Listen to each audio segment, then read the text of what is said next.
kong kainin to. Laging sinasabi sa akin ng tatay ko, saka ng mga matatanda, huwag akong kakain ng itim na kanin na galing sa mga duwende. Dadali nila ako sa mundo nila at hindi na ako makakabalik kahit kailan.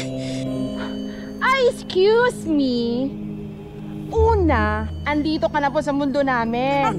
Pangalawa, yan po ang nakagaling sa inyo, kaya kailangan mong kumain yan para mas lalo kang lumakas at makabalik ka na sa inyo, di ba? O kung mas nais mong mamatay na lamang sa gutom, mainam rin. Nang sa ganun ay mabawasan ang mga study sa mundong ito. Ang harsh.